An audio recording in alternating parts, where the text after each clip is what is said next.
ऐसा कर लेना, वैसा कर लेना, रात को कर लेना, दिन को कर लेना, शुभ नक्षत्र को कर लेना, शुभ वार को कर लेना।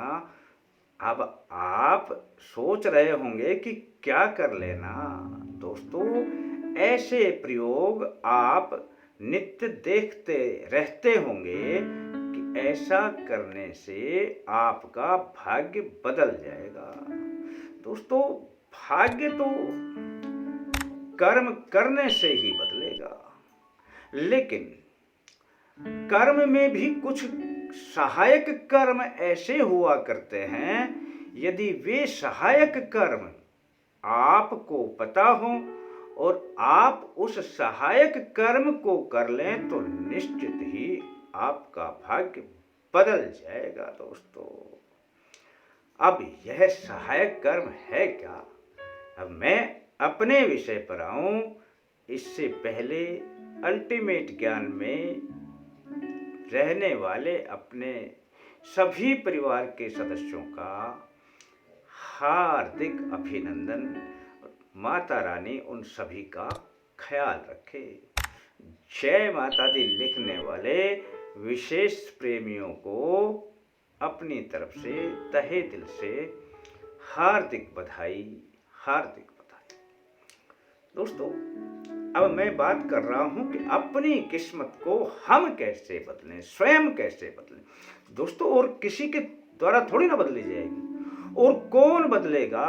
किसी के पास कोई जादू का डंडा है क्या कि जो आपके ऊपर से घुमाएगा और बदल जाएगी आपकी किस्मत?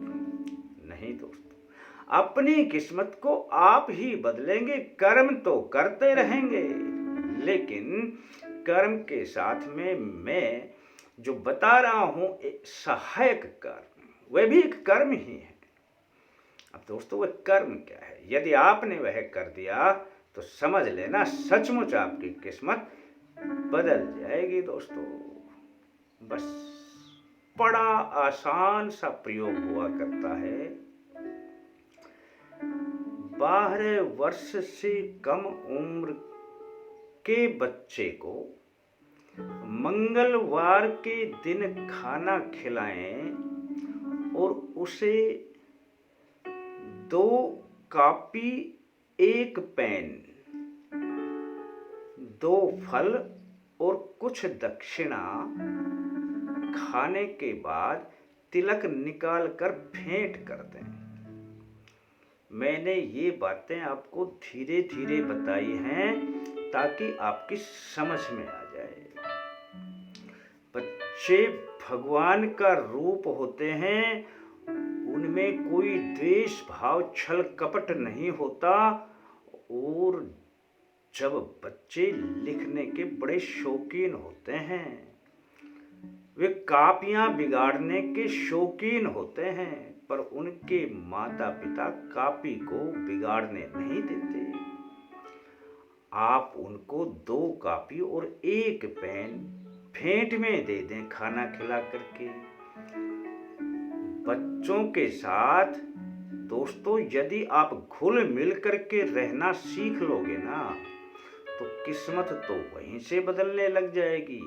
लेकिन यह बात मैं आपको बताऊं तो यह आपके लिए नामुमकिन होगी। आप कहेंगे बच्चों के साथ हम कैसे घुल मिल करके रहें? दोस्तों, नहीं रह सकते तो कोई बात नहीं, इसलिए मैं यह प्रयोग बता रहा हूं। एक मंगलवार को एक बच्चे को इस प्रकार से खाना खिलाकर भेंट दे दें। ऐसा 8 मंगलवार तक करना, यानी हर मंगलवार को एक बच्चा, हर मंगलवार को एक बच्चा। आपने भेंट यही करना है। यदि आपकी सामर्थ्य है तो आप 2 कापी से अधिक भी दे सकते हैं। सामर्थ्य नहीं है तो 2 तो कम से कम कापियां और 1 पेन उसे अवश्य दें। दोस्तों, यदि आपको 8 बच्चे अलग अलग नहीं मिलते हैं, जहां तक हो सके अलग अलग खोजें, और नहीं मिल सकते हैं तो फिर उसी बच्चे को दोबारा बुला लें। ध्यान रहे, ज्यादा से ज्यादा अलग बच्चे होने चाहिए। जितने अलग बच्चे होंगे, जब भी कॉपी पेन उठाएंगे, आपके लिए सदा शुभ सोचेंगे, आपकी खुशियों के लिए सोचेंगे, आपको उनसे जो दुआ मिलेगी दोस्तों, समझ लेना आपकी किस्मत बदलने लग जाएगी दोस्तों।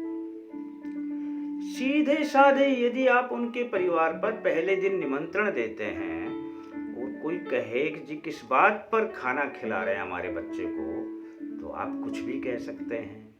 हनुमान जी का व्रत करते हैं, हनुमान जी के उपलक्ष्य में खिला रहे हैं, जो भी है। और व्रत कर भी लें तो कोई दिक्कत नहीं है, व्रत करके खिला दें।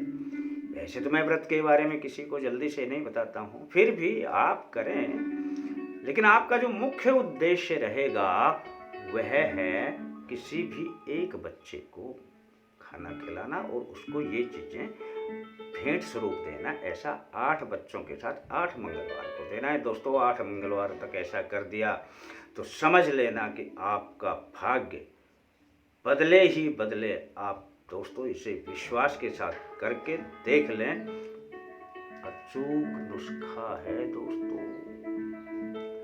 इसको भी कर्म ही कहा जाता है। आता ये सहायक कर्म में है। कर्म तो आप वो करेंगे जो आप कर्म करते रहते हैं अपना, जो भी आर्थिक उपार्जन के लिए दैनिक दिनचर्या में, लेकिन ये सहायक कर्म है। इसे करोगे तो समझ लेना आपका भाग्य बदलना शुरू हो जाएगा। अच्छा लगता है तो अपने दोस्तों में इसे शेयर कर देना, अन्यथा आप जरूर करके देख लेना। फिर मिलते हैं दोस्तों अगले अंक में, तब तक के लिए जय माता।